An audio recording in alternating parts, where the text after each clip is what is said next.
তার আগে পঙ্গু। শিক্ষকের বরদোয়া যদি লাগে, তুই জীবনে সফলতার দরজা খুঁজে পাবি না, তুই যে কেউ হও না কেন। ওলামায়ে কেরামের বরদোয়া যদি কপালে লেগে যায়, জীবন শেষ।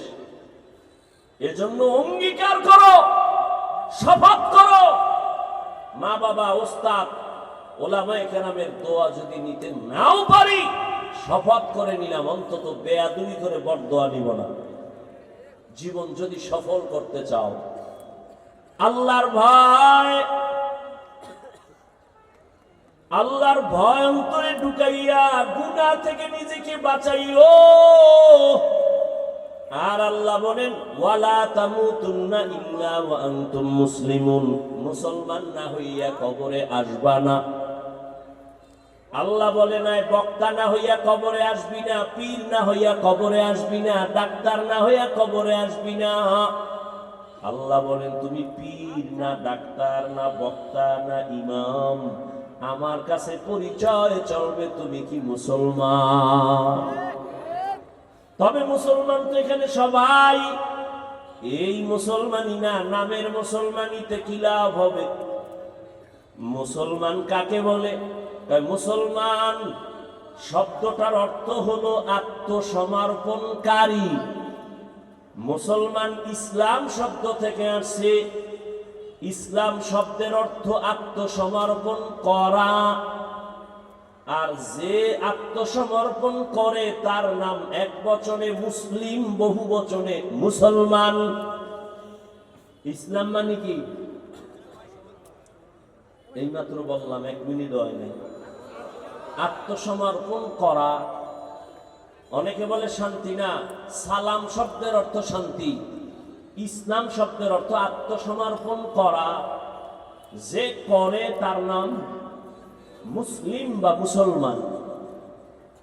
আত্মসমর্পণ করবে বিনয়ের সাথে, আল্লাহর হুকুম মানবে, কেন কেন প্রশ্ন নাই, বুঝে আসো আর না আসো। আল্লাহ বলছে মেনে নিলাম, আমান্না সাল্লাম, মেনে নিলাম, কোনো প্রশ্ন নাই। আল্লাহর আইনে এটা হালাল এটা হারাম, কোনো প্রশ্ন নাই, মেনে নিলাম হালাল, হারামটাকে হারাম মেনে নিলাম। এইভাবে মুসলমান। আল্লাহর হুকুম অনুযায়ী নবীর আদর্শের মালা গলায় লাগাও। তবে এখানে আমি একটু আমার থেকে বলি, ও সিরাজগঞ্জের মুসলমান, বিশেষ করে আমার শিক্ষিত ভাইরা, যুবক বাবারা, বলো, নবীজির আদর্শ থেকে আরো সুন্দর আদর্শ কারো কাছে আসেনি? তাল মিলেও না, খুব ভাইবা চিন্তা কও। নাই বললে নবীরটাই যদি ভালো মনে করো, গ্রহণ করো না কেন? কি সমস্যা বলো?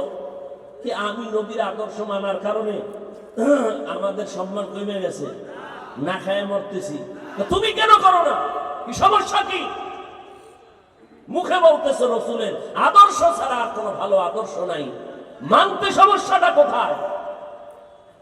কে তোমাকে ভুলায় রাখছে?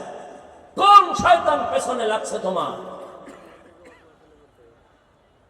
কেউ যদি বলতে পারো নবীর আদর্শ ছাড়া আরো একজনের কাছে আছে, আল্লাহর কসম আমি নবীরটা বাদ দিয়া তারটা নিব, আমি আমারটা বলতেছি, খুব বুঝা শুনে খেয়াল করো, জবাব পরে দিও। কেউ যদি এখানে দাঁড়ায় বলো, হাফিজ ভাই নবীজির আদর্শ থেকে আরো সুন্দর আদর্শ আছে শেখ মুজিবুর রহমানের মধ্যে, আল্লাহর কসম আমি আমার নবীরটা বাদ দিয়া শেখ সাহেবেরটা নিব। কেউ যদি দাঁড়ায় বলো মদিনার নবীর আদর্শ থেকে জিয়াউর রহমান সাহেবের আদর্শ আরো ভালো, আমি নবীরটা বাদ দিয়া তারটা নিব, সাহস আসেনি বলার মতো? আরে তার কথা বলবা কেন? এই দুনিয়ায় তাদের থেকে আরো বড় পণ্ডিত আব্রাহাম লিঙ্কন, যার গণতন্ত্র লইয়া মরার জন্য পাগল সবাই, ঠিক নেই? গণতন্ত্র মানে একটা কোরআন বিরোধী একটা মতবাদের নাম। গণতন্ত্র কায়েম করা মানে কুফুরি কায়েম করা। বুঝেন না কথা? এটা কি আমার আব্বাই কইছেন? ইসলামের কথা। আল্লাহ হেদায়াত দান করেন। আব্রাহাম লিঙ্কনের আদর্শ, মাও সেতুনের আদর্শ, লেনিনের আদর্শ, কার্ল মার্ক্সের আদর্শ,